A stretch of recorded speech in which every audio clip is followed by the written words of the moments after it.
ಇವತ್ತು ನಾನು ಈ ಮೊಗ್ಗೆಕಾಯಿಯನ್ನು ಚೆನ್ನಾಗಿ ತೆಗೆದುಕೊಂಡಿದ್ದೇನೆ ಮತ್ತು ಇದರಿಂದ ಇವತ್ತು ರುಚಿಯಾದ ಕಡುಬನ್ನು ಮಾಡುತ್ತೇನೆ. ಈಗ ಇದನ್ನು ತುಂಡು ಮಾಡಿಕೊಂಡು ಇದರ ಸಿಪ್ಪೆಯನ್ನು ತೆಗೆದುಕೊಳ್ಳಬೇಕು.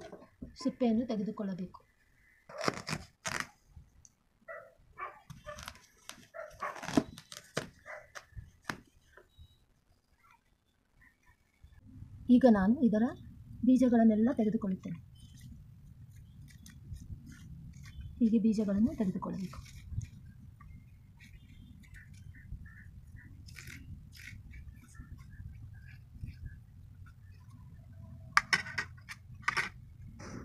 ಈಗ ಎಲ್ಲದರ ಸಿಪ್ಪೆಯನ್ನು ಹೀಗೆ ಚೆನ್ನಾಗಿ ಸಿಪ್ಪೆಯನ್ನೆಲ್ಲ ತೆಗೆದುಕೊಳ್ಳಬೇಕು.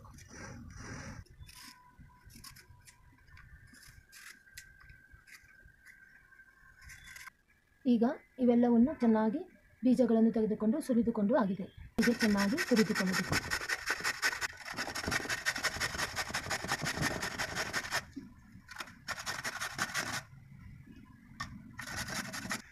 ಈಗ ತುರಿದುಕೊಂಡು ಆಗಿದೆ. ಇದು 5 ಕಪ್ಪು ರವೆ ಹುರಿದದ್ದು. ಇದರಿಂದ 5 ಕಪ್ ಇದೆ ಬಾಂಬೆ ರವೆ. ಇದು ಒಂದು ಮೊಗ್ಗೆಕಾಯಿ ತುರಿ, ಸ್ವಲ್ಪ ಏಲಕ್ಕಿ ಪುಡಿ, 1 ಬಟ್ಟಲು ಕೊಬ್ಬರಿ ಇಲ್ಲ ಕಾಯಿ ತುರಿ, ತುಂಡು ಮಾಡಿದ ಗೋಡಂಬಿ, ತುಪ್ಪ, ರುಚಿಗೆ ತುಪ್ಪ.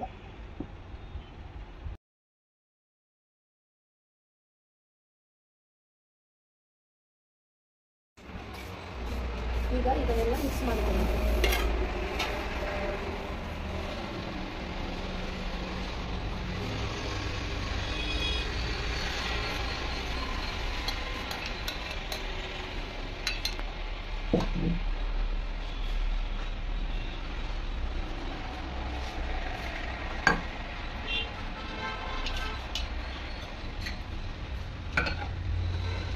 ಏಲಕ್ಕಿ ಪುಡಿ ಇದು 3 ಕಪ್. ಈ ಕಪ್ಪಿನಿಂದ 3 ಕಪ್ ಸಕ್ಕರೆ.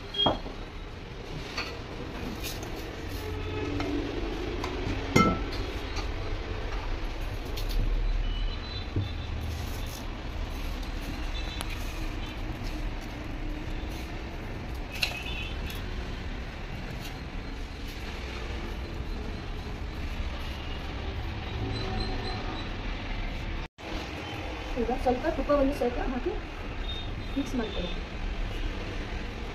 ಉಳಿದನ್ನು ಆಮೇಲೆ ಯೂಸ್ ಮಾಡ್ತೀವಿ.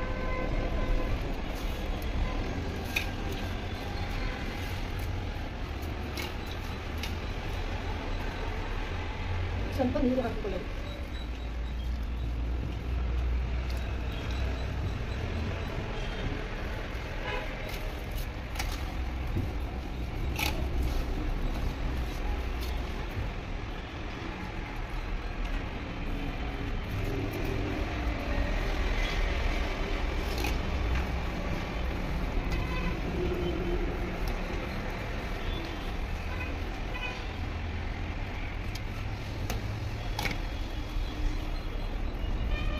ಈಗ ಇದನ್ನು 1 ಗಂಟೆ ನೆನೆಯಲು ಇಡಬೇಕು. ಈಗ ಕುಕ್ಕರಿನಲ್ಲಿ ಬಾಳೆ ಎಲೆಯನ್ನು ಹಾಕಿಕೊಂಡು ಅದಕ್ಕೆ ಸ್ವಲ್ಪ ತುಪ್ಪವನ್ನು ಸವರಬೇಕು. ಬಾಳೆ ಎಲೆಗಳಿಗೆ ತುಪ್ಪವನ್ನು ಸವರಬೇಕು.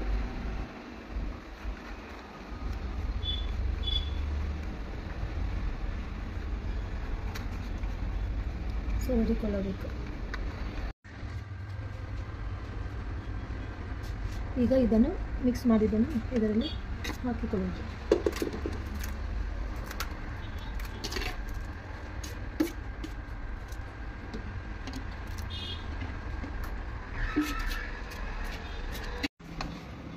ಈಗ ಮುಚ್ಚಿ 1 ಗಂಟೆಯವರೆಗೆ ಮೀಡಿಯಂ ಫ್ಲೇಮ್ನಲ್ಲಿ ಬೇಯಿಸುವುದು. ಬೆಂದಿದೆ, ಕೆಳಗಿಡೋಣ ಮತ್ತು ತೆಗೆಯೋಣ. ಉರಿಯನ್ನು ಬಂದು ಮಾಡಿ.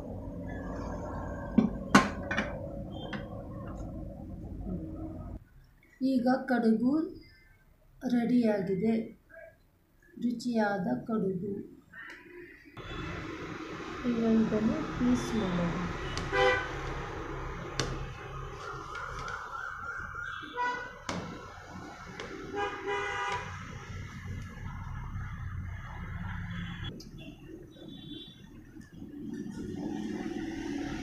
ರುಚಿಯಾದ ಕಡುಬು ತಿನ್ನಲು ರೆಡಿಯಾಗಿದೆ.